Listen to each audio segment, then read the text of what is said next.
Yeah, that intro is awesome. What's going on, y'all? It's time for the Blucifer boys. I'm joined by Broncos Hub's own Strez. How you doing, man? The Colts, Daniel Jones. Damn it. Man. What a crappy way to end my football weekend, man. That was just disappointing. And I got sick. I was sick all day Sunday. I had this horrible upper respiratory thing, so celebrating the initial missed 60-yard field goal, I started coughing my head off and it wasn't even for any good reason. Stupid. Dude, I could not believe that I'm still pissed off about that game. We just gave it away. We should be going in 2-0 into this matchup. But typical par for the course, I guess, with these Sean Payton coach teams early on. But I think taking some positives out of this game. Well, definitely not the linebackers. But I thought, of course, the offense held their own for the most part. I think that, again, should have had over 30 points. At the end of the day, you end with 28. But it was nice to see Bo Nix and the offense bounce back after just looking so discombobulated week one against the Titans. Now, defense didn't show up at all, man. What'd you think of the overall performance of the team, and how are you feeling going into week 3 against the division-leading Chargers? Yeah, that was such a rough outing for the entirety of the defense. We got to Daniel Jones once, I think, and he basically still got back to the line of scrimmage.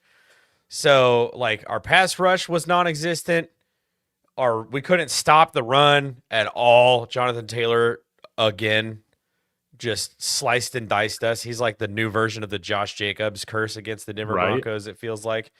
And then apparently Daniel Jones, get him a solid offensive line, and apparently he just does work on everyone. I'm going to be curious to see how the Jets finish the end of the season the Colts finish this end of this season, because watching that football game, that I haven't seen a Colts team that good since Andrew Luck was there. Yes. I'm not even kidding. That was the best Colts team that we have seen in nearly a decade. And so I'm really curious to see what they do in the AFC South, because I think the Texans are also a really good team this year. They've lost a couple heartbreakers. So it's turned into a two-man race, and going into the season, I think both of us probably thought this, that the AFC South, it was the Texans' division to lose. Well, they're 0-2.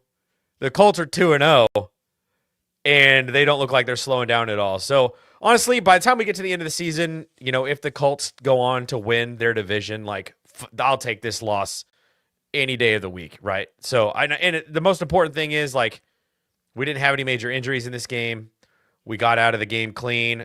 The offense cleaned itself up. Bo looked a lot better. He was one of the 5 best or most productive quarterbacks in the league this last weekend. So hopefully the offense can build on kind of some of that momentum that they were gaining in that game. And then the defense, I think that we were just playing a really good offense this last season. Probably the best offensive line in the league this season.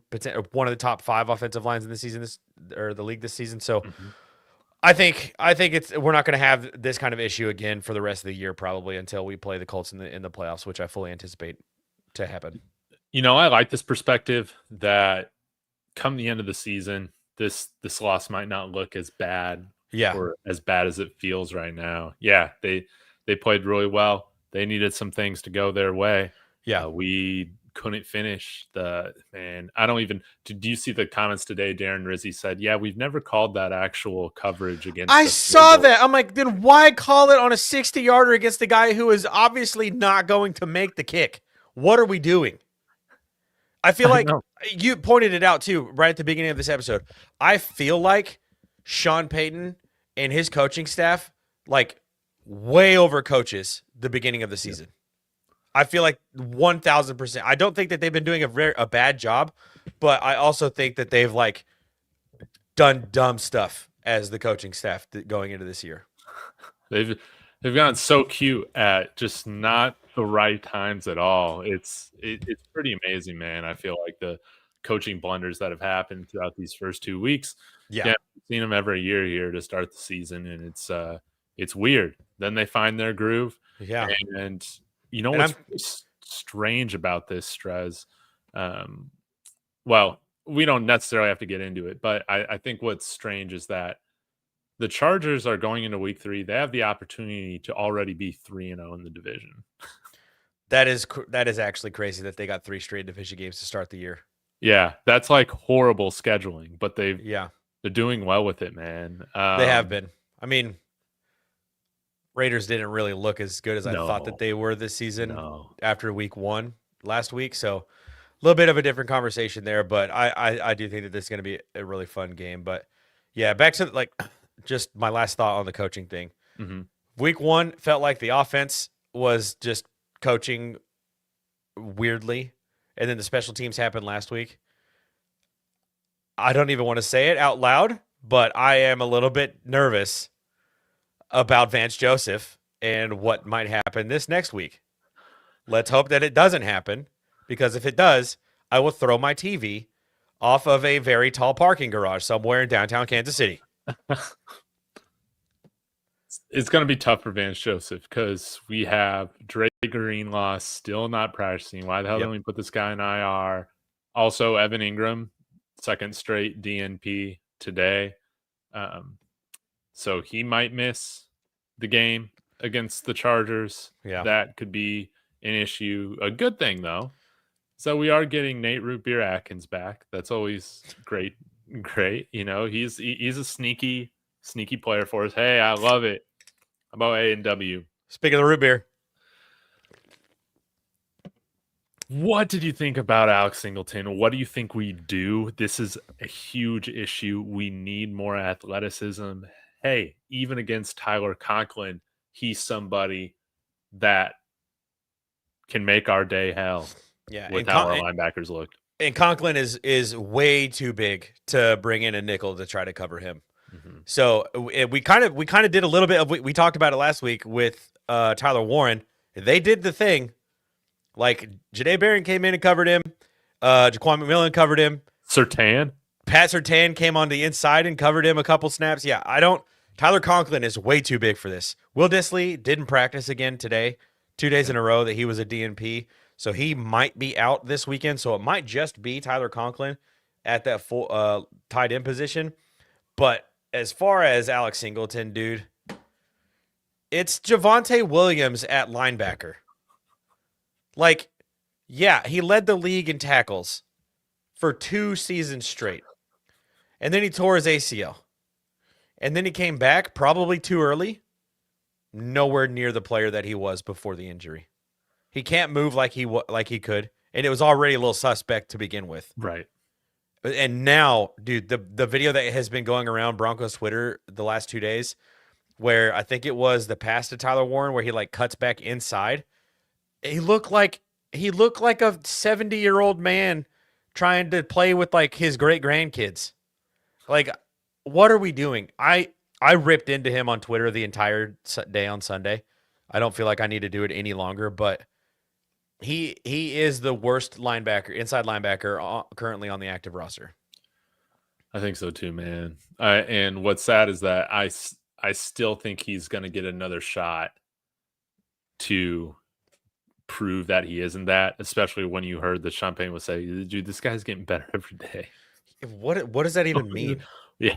What does that even mean? If he's still improving from his injury, why has he been playing so far?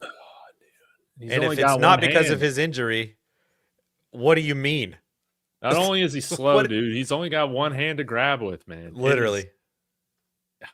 It's unfortunate. I don't think that the Chargers offense is necessarily as like weapon rich and like big play threat rich as the Colts offense is, because I mean, when you look at the skills guys on the Colts offense, they've got dudes everywhere. Chargers don't necessarily have that. Now, Quentin Johnston has really come into his own, kind of turned into the player that I thought he was going to be coming into the league. He's looked really good so far this season.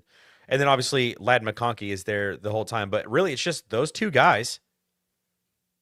and then Will Dissly, but he's not playing this week. So, and I'm not at all impressed by the Chargers running back room, not at all. So I think he'll be able to play a little bit more the style of football that he wants to play this week because of the way that the Chargers offense is. But I mean, we're one slight jump cut away from a big play anytime Alex Singleton is ready to make the tackle. So it's just like I don't know what to do with it. Yeah, man. I'm definitely worried right now about Tyler Conklin and what we're going to do. Yeah. We should have known that Alex Singleton was cooked when he was helping do the preview announcement for Love is Blind Denver. What? Yeah, that happened like in the spring. Oh my God. I didn't even know that. With the reunion, they're like, Nick Lachey's like, oh yeah, no, we got a special announcement here from Broncos linebacker Alex Singleton. And he's like, yeah, the next season of Love is Blind is going to be on, or going to be so dumb, Denver. Dude. And I'm like, dude, man, we're cooked. We're cooked. I had no idea that happened. I know, man. I can't believe they're still doing Love is Blind, but we know the answer to the experiment by now.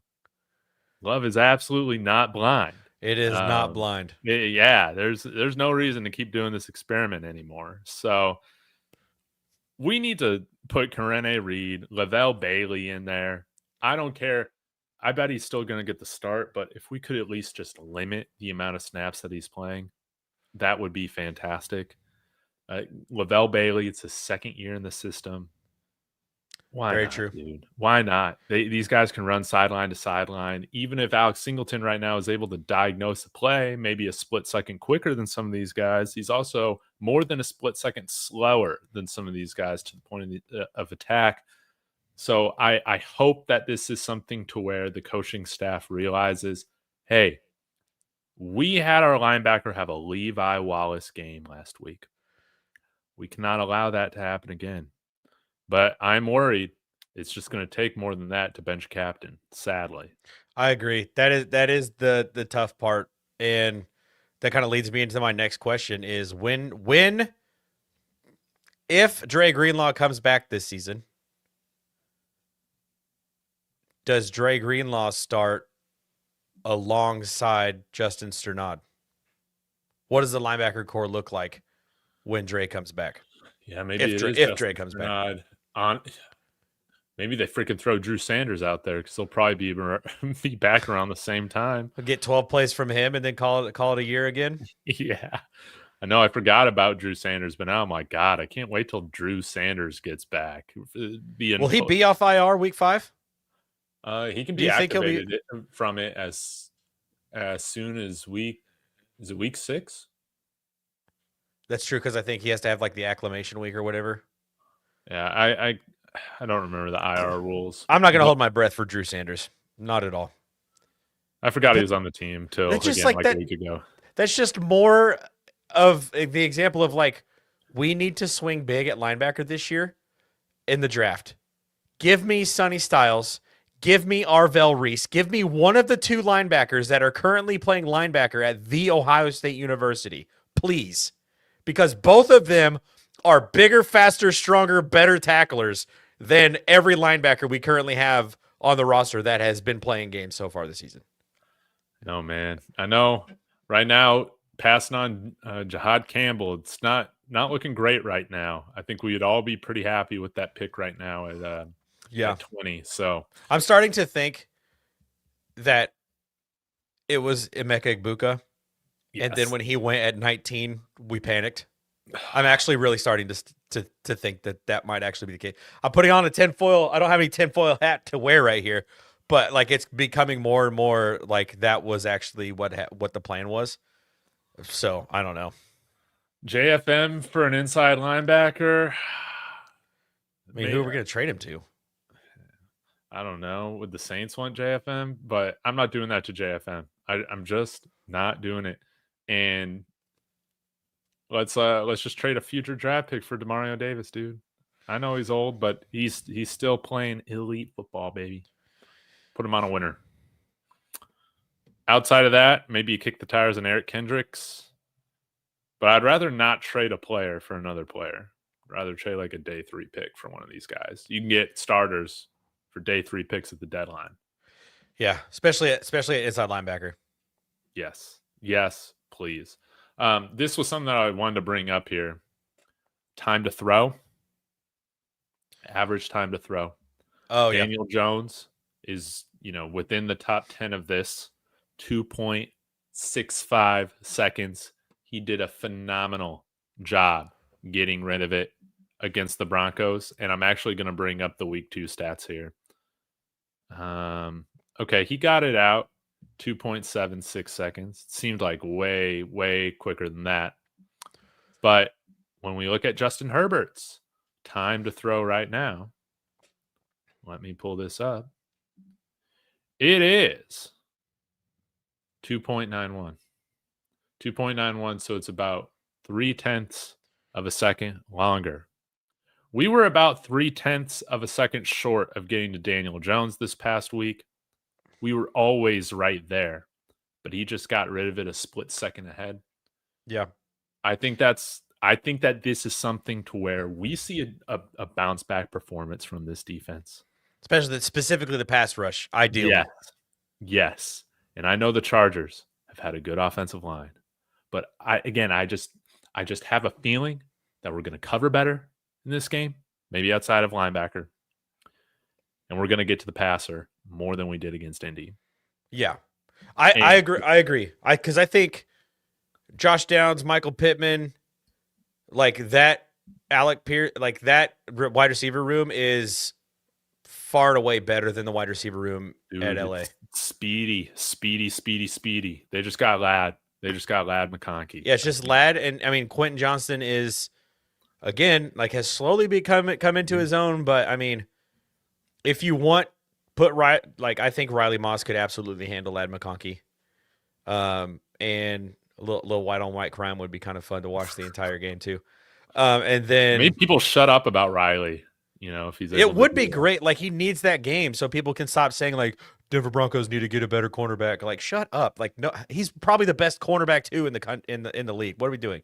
But I think like if you do that because Quentin Johnston is bigger, put PS2 on him for the most of the game, and then like Brandon Jones can take care of Tyler. I don't know what you want to do with the linebacker in the situation, but like as far as like the wide receivers are concerned, I do think that we'll be able to cover better.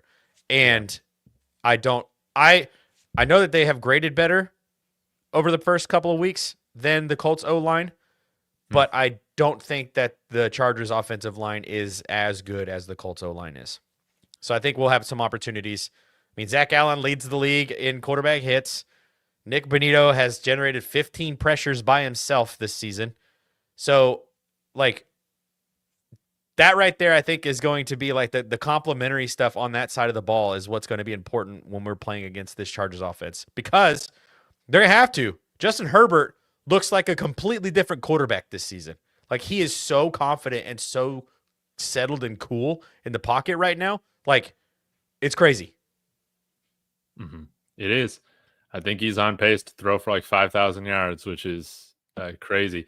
It's weird to see the offense kind of be a lot different than what it was to start last year. They were running the ball like crazy, throwing it like maybe 15, 20 times a game. With what I was thinking about that this season. I was like, yeah, Justin Herbert's not going to throw the ball enough to like win any sort of awards. But now it's like they're freaking slinging it all over the place. I'm like, no. What changed? They didn't change play callers? I don't understand. Like, when did they bring in Greg Roman? Wasn't that last year? I think it was last year. Yeah. Like I don't understand what changed. Maybe Harbaugh was just more confident in it, man. Or they realized, man, Omari and Hampton, Najee Harris aren't really those guys. I'm not sure. Maybe it was the resurrection of Keenan Allen. He just looks like normal Keenan Allen again. That's true. That he's back in LA, so that's another guy. And he's been. I totally forgot that he's back there. Yeah, he's such a good possession guy. Yeah, but Jaquan and Barron, I think they're up for the challenge. I agree. Again, I feel a little bit better, even though they got tons of weapons. I feel better about this matchup, maybe than some. I just think we're gonna get home to Herbert. The real key will just be, can we be stout against the run? Najee Harris obliterated us last year, but All their running backs right now are averaging less than like 4 yards a carry. They're Yeah, like I've been thoroughly unimpressed with Omar and Hampton. And I know everybody in Broncos country is like, we should take Omar and Hampton. I'm like, I don't think that he's gonna be that good. I don't like, and I've been thoroughly unimpressed with him so far this season. He does not look to be like a first round explosive type of back. He's averaging 3.1, and Najee Harris is averaging 3.7. What's Ashton Genty averaging? Something around there, actually. He's having to break tackles like way back in the backfield, though. He's kind of having a little bit of a Barry Sanders issue at this point. I know, man. It's a mess. So we've talked a lot about how this defense matches up against the Chargers. Hopefully, we're not going to have to do a lot of punting. But if we do, we know Crawshaw. He's been our most consistent player over the first 2 weeks. He's going to do his thing punting. Hopefully, we don't have to kick many field goals because Will Lutz, whatever. But how do you feel about our offense going up against a very good Chargers defense? I think they're like top 5 and top 3 in most of the defensive metrics. Yeah. I think losing Khalil Mack is going to be a lot more impactful on that defense than people realize. Similarly, not quite as much of a difference as Micah Parsons no longer being in Dallas. Right. Like, did you see that defense last week? Like, I think then I just saw Russell Wilson decide, you know what, I think I'm done playing this game, man. I'm just gonna throw this interception. Yeah, I don't get that. But yeah, I feel like they play good like team defense. Like they don't have to rely on that one showstopper. Because I mean Khalil Mack is still Khalil Mack, but he is a much older version of himself. Right. He's lost a step or two. They no longer have Joey Bosa, so it's not the same pass rush off the edge that it has been in years past. And our offensive line has done basically a perfect job in both the run game and the passing game. So I think we need to do just continue kind of the game plan that we ran last week. Honestly, yes. Feed JK. Like, he has been playing such good football so far this season. Revenge game. The scheme is great. That's true. This is kind of a revenge game for him. He's playing against a coach that he beat a lot of times in college. Also, like I've watched it with my own eyes. So this is a great opportunity for him to continue. I mean, he's averaging 4.6 a carry. RJ Harvey, I want to see him get a little bit more involved in the run game as well. He's averaging 7.1 a carry right now. So like I really think that we have a chance to, and this is almost going to have to be done in a similar way to how we've had to play the Chiefs in years past. We need to grind the clock out a little bit so that we can keep the ball out of Justin Herbert's hands as much as possible. Because so far what I've seen from Herbert very much has entered kind of that top 5 quarterback conversation, like for real. I know his name has been thrown in there by some people, but I think that he has definitely come into the quarterback that most of the people who talk about the league have been expecting. So I think we're going to need to run the football as well as possible. And then I think Bo is going to have to continue to kind of do what he does. I mean, he's playing really, really well right now. I would like to see his average go up a little bit. I don't really care about average depth of target, average yards per completion. I don't care about any of those metrics because if a quarterback's winning football games, that's all I care about. EPA. Yeah. Like, what are we talking about? This is getting out of hand. He's completing 67% of his passes. Like he had a great week last week. The interception, the ball got tipped as it was leaving his hand. So it's not even his issue. I was watching Tim Jenkins earlier this week. Bo made the exactly right decision on that play to throw the ball where he was throwing it. The issue is that the offensive lineman let the defensive lineman get his hands up in the air, and it like hit Bo's hand like as the ball came out. So I think offensively we have a really good opportunity to put up some points this week. Similarly to last week, I think 24 points, 28 points is probably going to be what we will be able to score in this game. And so it's going to be, how are those points scored? Are they quick hitting drives? Hopefully not. I need 10 play, 11 play, 13 play drives to keep the ball out of the Chargers' offense's hands. Yes. Yes.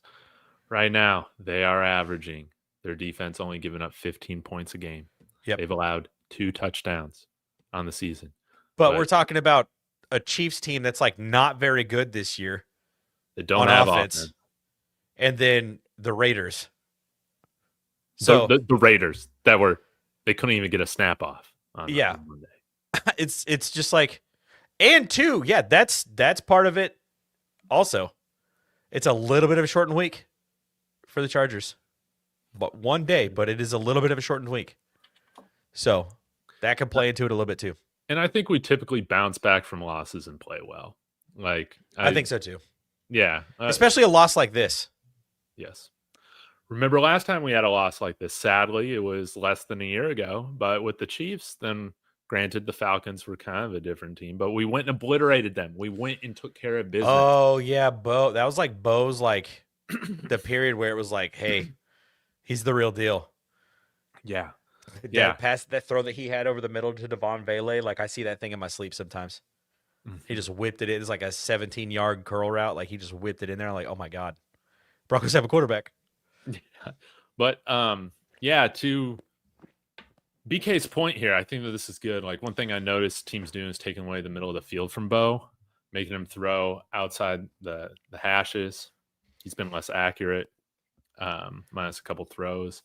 Yeah, I think that, again, basic stuff. Let's lean on our run game so we're not one-dimensional. It's going to open up stuff a lot more for Bo.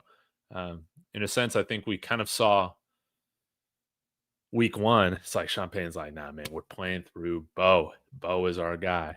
You got to remind, I think he had a reminder, hopefully, that, Bo's still a second-year quarterback. Like, you can't completely take the gloves off or the training wheels, nor do I think that that is what you want to do with Bo anytime soon. I think that when he's played his best ball, he's been playing as like a game manager, not looking to make all these insane plays, but taking what's given to him, making the right reads. I was really encouraged to see him. I thought he had a great game outside of that tip throw. Yep. But we're going to need to see Courtland Sutton be more involved in this game. I think historically he has had really good games against the Chargers. A lot of touchdown catches. He always has this like one circus catch every year against the Chargers. Yes. Does it happen this week? Or does he wait until the second game?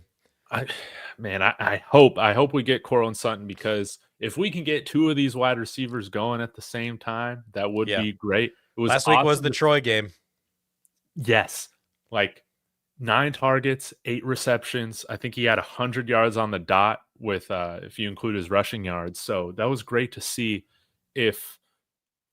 I loved how we got those guys involved early, him and Marvin Mims, but let's continue to see that throughout the whole game. And again, if Court comes out and makes some really tough catches, big catches at first, that's going to help everybody. Now, I think we're probably going to be without Evan Engram for this. So what are we going to do in the middle of the field? Maybe we see a little bit more Pat Bryant. I mean, we did see a little bit of Pat Bryant this past week. Yeah. He had more snaps than Marvin Mims last week. I didn't even realize that. Yep. I don't like that. Me either. Much as I like Pat Bryant, man. When I saw the snap breakdown, I forget who posted it on Twitter last week after the game, but it was like not. I was like, why is that the case? No wonder we lost. Man, that's crazy. Let's see if I can find it. Okay.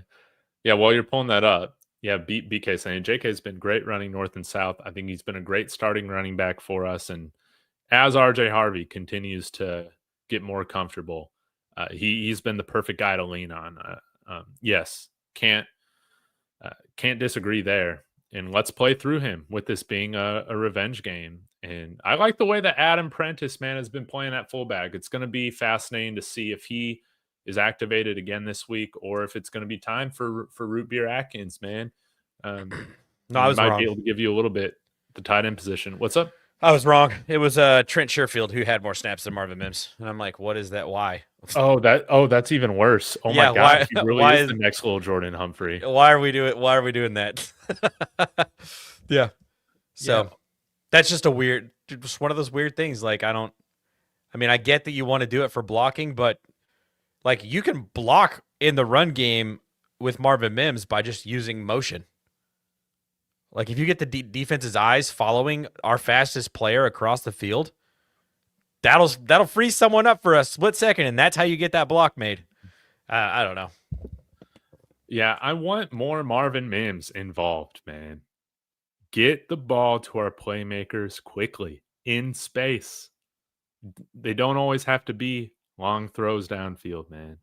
We have the luxury of having some guys like Marvin Mims, and I think Troy Franklin has showed this ability that they can get the ball short and get yak.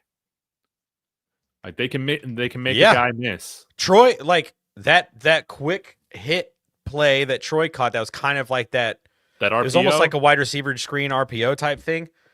I was actually impressed with the amount of tackles that he like broke on that play. Wasn't expecting that to be something that we saw at Troy Franklin's arsenal this early on in the season at all. No. So let's integrate them more, but yeah, let me pull up the stats here on what they're giving up on the ground. Let's see.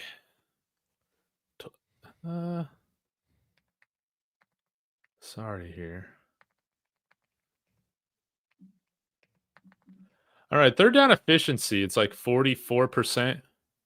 That's something to keep an eye on. But with rushing yards, they're giving up 166 a game. That's pretty surprising. Yeah, it is. They've been playing a little bit of like a bend but don't break type defense this season. They're giving up 282.5 a game. Yeah, that is interesting. Giving up. Oh, wait. No, sorry. I read wrong, Strez. 83 yards. I didn't do the math. 83 yards. Yeah. 83 yards. So that's better than I thought. Net passing yards a game. Their opponents have been running the ball an average of 18 times a game. For 4.6 yards a carry. Yeah. So it's that the reason why that yards per game number is so low is because they're not running the ball as often. But when they do run the ball, like that's JK's average. Yeah. RJ Harvey averages just a little bit of more than that. This could be a really good opportunity in the run game for us. I think so too, because it could be a tough day passing, and downfield it could be tough as well. Now, hopefully, with the absence of Khalil Mack, you see that change a little bit.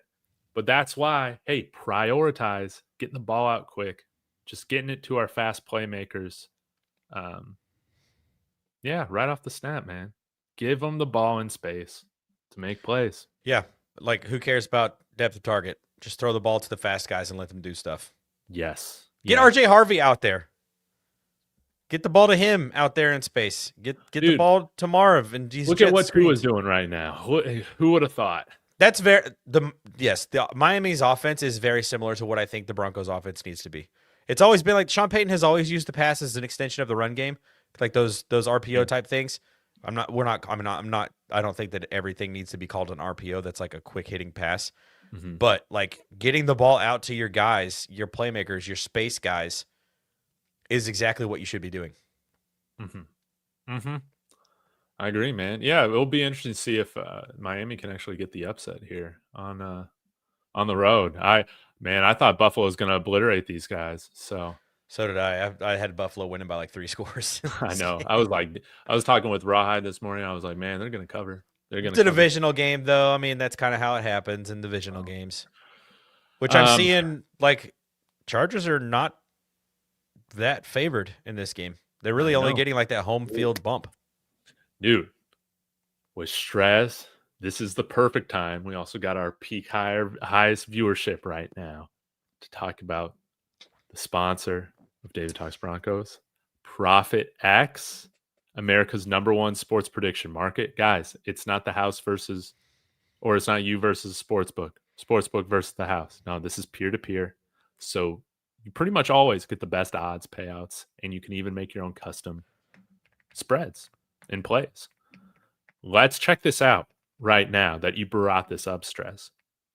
Oh, yeah. Also, use my promo code Dave to get $200 in profit cash as a bonus. Link is in the description. Now, I just went ahead. If you can see this, let me circle it for you. Boom. Right here. Money line plus 128 on Profit X. Then, hey, how about this, Stress? Right now, the line is what? Is it minus 2.5 or is it minus 1.5? I'm seeing 2.5 on the major guy. Dude, 2.5. Still get decent odds right here. Minus 101. It's pretty much even. Then if you want to go to like minus 2, look, you can always find these types of things because it's peer-to-peer. Wait. Yeah. Broncos plus 2 at plus 106, dude. That's crazy. I might just have to put a couple dollars on that as well. Location services. Why does it always do this to me? There we go. So yeah, get on ProfitX, guys. They're a phenomenal sponsor. They're a lot of fun. They're helping me pay the bills around here. Whoops. So I'm putting a little bit of money on this Broncos game. I know that, man, when you look at this thing on paper, on the surface, we got no business winning this game. Our linebackers look atrocious. But we play the AFC West opponents tough. Yeah. We were beating the Chargers last year by like 17 at one point. Chris Abrams-Drain picked off Justin Herbert in the end zone. Mm-hmm. You know why we lost that game? Because we couldn't run the clock out because we had no run game. Yes. Guess what the Broncos have this season? A really good run game. Mm-hmm. Like, shockingly good.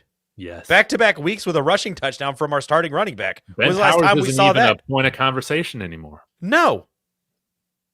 It's, and I shared it on Twitter the other day.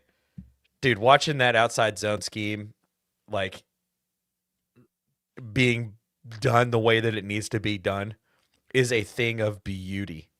I knew that this running back room was going to look good. The way that this offensive line is built, I knew they were going to eat. It's just been so fun to watch. Mm-hmm. And hopefully it'll be fun to watch to see our defense, man, get after Herbert. I just feel like we're going to have more success doing that than we did against the Colts. Again, guys, if you're just now tuning in, Daniel Jones, time to throw. He was getting the ball out about a third of a second quicker than Justin Herbert has done on average this year. That was really all we were missing Daniel Jones by was, a quarter of a second, a third of a second. I think we get after him. I think we make his life very hard in LA, man. But we're going to need our guys to cover. Keenan Allen, a Quentin Johnston that can now catch, and a Ladd McConkey that has already burned us. That is a challenge. But our corners, I don't think it's going to be a coincidence, man. I think our coverage is going to look better because our pass rush is also getting home. Yeah, Justin Herbert has been sacked 5 times this year. 3 times in week 1 against the Chiefs and twice last week against the Raiders. Mm-hmm. So he's averaging getting sacked 2.5 times a game right now. And I mean, we're talking about the league's best pass rush, like a group, like the entire group. Mm-hmm. I don't see why this can't be a game where we make him really struggle in some of that stuff. And it doesn't even need to be like 5-6 man pressures. Like, it could be done with 4 guys. So also just the probabilities, man. Like, take the teams out of it. Starting 3-0 in the division, your first 3 games. Yeah, that's also a really good point. Because that feels unheard of, like that they would do that. Right? And at some point, Dre Pipkins has to come back down to earth. Right. He's not Rashawn Slater. He's going to be having to block the Energizer Bunny, Jonathan Cooper, and Nick frickin' Bonito. Dude, I think I'd put Nick Benito on him, man. I think they need to put the best get off guy on him as often as possible. Yeah, it's got to be Benito. Did you see the chart? I think Zach Seegers pointed it out. Like his every time he creates a pressure. Yep. Yeah, dude, he's like in a quadrant by himself right now. It's why he has more pressure. He's generated more pressures than 4 NFL teams this season. Well worth the money, man. Well, every dime. Dude, yes. But yeah, I think really if we can just get a little bit of Lavelle Bailey, Karene Reid in there, just a little bit, man, I think that will be helpful. This thing with Dre Greenlaw is quite frustrating, man. And I'm not the one to I don't know. I'm always patient with these guys if they're slow starting out due to injury or whatever. But this has been something he's been rehabbing from since the spring, man. Is it gonna get any better? Yeah, some of the people that I see on Twitter that I'm not entirely convinced that they have sources, but somehow they always kind of know what's happening. So it leads me to believe that they might have sources. I'm hearing some of the things from some of these guys that he's actually completely fine and he's ready to go this week. They're just being a little extra cautious with him this week. But I don't know how you can go in completely dry, completely cold into a divisional game and be expected to be ready to compete. After what we saw.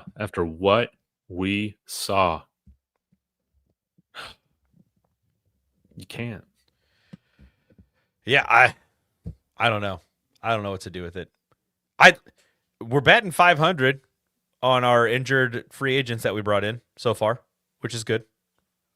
JK and Huff have been playing pretty much as many snaps as possible, so that's been good. But Evan and Dre are a little bit of a letdown so far. You know who I think might have a sneaky role in this game, man? It's going to be Lucas Kroll. Of course. It's going to be one of those weird plays where he gets schemed open, completely wide open, and it's like, why the hell does Sean not draw this play up way more often? Yeah, man. Yeah. We'll need Lucas Kroll to step up, man, if Evan Engram ain't going to play. So, but things will be difficult without Greenlaw, without Engram, man. But I still believe in this team, man. We didn't have either of them last year. I believe in this team. It's a damn good team. Yeah. And we're still waiting for them to play a complete game of football. Yeah. And hopefully it starts this week. As soon as the defense steps up and kind of just plays bend but don't break, when the offense is like, hey, we're also going to go out and score 26 points, 27 points, what happens? Special teams screws us over. I need a complete freaking football game in all 3 phases for the majority of the rest of the season. And if we don't get that, I'm going to take my TV and I'm going to throw it off of a very tall parking garage somewhere in downtown Kansas City. Get tired of this crap. I might just have to buy a punter jersey if we don't get that. Oh, my God. Yeah, man. Crawshaw, again, it's great that he's had a great season, but he can't be our most consistent player. That's really bad. So, Strez, you got a score prediction? You think we win this game? We broke down a bunch of reasons why we can win this game. So, I think you saw. I think I saw your predictions for this week. I mean, you went 14-2, even I went 14-2 last week. Yeah, the only 2 games that I lost was the Texans game and the Broncos game, which was decided by a grand total of 2 points and 2 seconds. Right? I mean, literally at the end of the game. So I was so close from going a perfect 16-0 last week, which I've never done before. I would have been in amazed if that happened, but I did pick the Broncos to win this week. I think that they can pull it out. I don't think that there is too much of like a home field advantage in SoFi Stadium. I think there's a lot of Broncos fans in LA. Shout out Broncos for Dummies. Dez, I don't know if you've had her on the show yet or not. We need to bring her on to Blucifer Boys one Thursday. Okay, let's do it. But I know that she's out there. I know that there's a lot of Broncos fans that are out there in LA. So I think that there's going to be quite a few orange jerseys in the crowd, and we're going to be able to see that. So I don't necessarily know if, Bo's going to have to go to a silent snap count or anything like that, late into the game. And it's a divisional game. Like, the Broncos always play really well against the Chargers. Granted, we're on a little bit of a skid here against that team. Bo hasn't beat them yet. The only team in the division that Bo Nix has not beat yet. And I know that he probably knows that, and he's thinking about that. So give me the Broncos to win this one, 24-23. Bo has 3 touchdown passes. Wow. Okay. I love it, man. Yeah, I mean, right now, like, maybe I got some of the orange and blue Kool-Aid running through my veins. Again, formally rebuild this team. Saying, yeah, but we might lose this unless Sean Payton simplifies things. I think that's totally reasonable. I think a lot of people are going with the Chargers for reasons that make sense. You know who didn't, though? Old Adam. reliable. Who? Old reliable Adam Rank, baby. Yes, that's right. That's right. Adam Old Rank reliable. Broncos. And that's why I'm going with the Broncos too. I think that this will be, everyone's thinking there's going to be scoring. I don't think there's going to be scoring. So give me 2017 Broncos. How about that? We get some stops on defense. I think that this week we will be able to, because they don't have a Jonathan Taylor. And Will Lutz got to bounce back. You know, he missed that field goal for us. Was it that first game against the Raiders in 2023? Yeah, and then I don't think he missed another one their entire rest of the season. Yeah. So let's hope it's just that. But man, look at Tua, man. Just getting the ball out on time, getting it out quickly. That's just what we need to do. Do that with Marvin Mims, man. Yeah, I don't like. Can we run quick outs with Marvin Mims? We need to use Marv like they use Tyreek Hill. Yes. Now Marv's not as twitchy as Tyreek is, but that top end speed is pretty close. Yes. Yeah, I agree. I agree. Let's have this be the Marvin Mims breakout game. Stress, dude, thanks for doing this with me, man. It's a pleasure. We got 80 people in here. Please go subscribe on YouTube to both of our channels. Be sure to like and hype as well. That does a lot for the channels. And we're on our way to world domination in Broncos country. But let us know what you got coming up and tell us about the Washed Up Sports Network. Yeah, got some cool stuff coming up this weekend on the Washed Up Sports Network. The Waterboys College Football Show. We've decided that we're going to be doing a pregame show every single Saturday morning, leading into the college football Saturday. So coming out with us there. If you love watching college football, we'll be live on YouTube and just got verified on the Waterboys College Football's Twitter. So we'll also be streaming over on Twitter as well on Saturday morning, which is cool. Last week we were able to have Trevon Boykin, TCU legend, on the show. He's a part of the Washed Up Sports Network, so it was cool to have him on down there in Baton Rouge.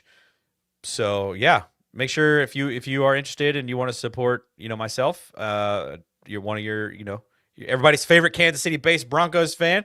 I'm also making stuff over on the Washed Up Sports Network, Washed Up Football, and the Waterboys College Football Show. So we got a lot of stuff coming. We drop videos like every day except Mondays and Tuesdays.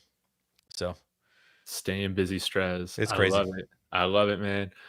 Yes, I'll be out with a few more videos, I think, leading up to Sunday. And of course, if you want to talk Buffs, David talks Buffs over there. Hopefully we can bounce back this week against Wyoming. Are they going back to Caden Salter, I heard? Yeah, they are. Hopefully they just play one quarterback this week. I didn't care who starts. I just care that nobody's yanked. When do they pull the trigger and just go with Julian Lewis the whole time? Probably not until like the 7th or 8th game. Next week they got BYU, who has the #1 defense in all of FBS. So yeah, that's going to be a tough out. They got Iowa State, TCU, and Utah after that. So tough schedule. Yeah. Dang. Yeah. Yes. So yeah, don't want to put a 17-year-old out there with Pat Shurmur against those defenses. Just don't want to do it. Sometimes you have to practice incompletions. It's really coming back to haunt us, man. Jalen Waddle. Oh, speaking of former Broncos, shout out Bradley Chubb. Got himself a little sack tonight. Dude, let's go Bradley Chubb. I've been working on a video on Bradley Chubb, actually. I'm almost done editing it. I'm going to drop it tomorrow. And it's how Bradley Chubb's impact on the NFL. Well, he impacted the NFL way greater off the field than he did on the field. Because if you think about it, he is responsible for building this pseudo dynasty the Bills have right now. He was responsible for, us sucking, but eventually getting Sean Payton and eventually getting out of our hellhole with our quarterback issues. That's true. We did flip Bradley Chubb and another pick for. And he also helped Miami make the playoffs for the first time in like quite a while. So it kind of interesting, man. All the little domino effect that. Yeah. Dang, Bradley Chubb's got some pull, man. This dude's aura is unmatched. I know, dude. Like with John Elway picking him, strained and like missing on a franchise quarterback, he like helped us get competency back. Yeah. And a quarterback back. Anyways, it's like going to be like a 10-minute video. We'll see how it goes. That should be dope. Fun. Yeah. All right, Strez. I'm going to get out of here. Want to give a shout out to everybody in the chat. Formerly Rebuild This Team, BK, Landon Lee, and T Fishes. You guys are the MVPs. If you want to talk with me and Strez every day, come on now, get in there in the Patreon. $5 a month. You can chat with all of us and your favorite people in all the Broncos creator space on Discord. Maybe even some real people too, like Ryan Edwards is in there every now and then. So, speaking of, I need to have a conversation with Cam. Oh yes, Nebraska's got a big game this weekend. Go Big Red. I'm gonna be throwing bones. Oh man, go, dude. Blue, go Big Blue, right? Is that what they say? Go Blue. Get out of here. Yeah. I can't be cheering for the corn. No way, man. Can't when they're playing against Satan's spawn. All right. Sorry. I love it, man. All right. We'll see you later. Go Broncos.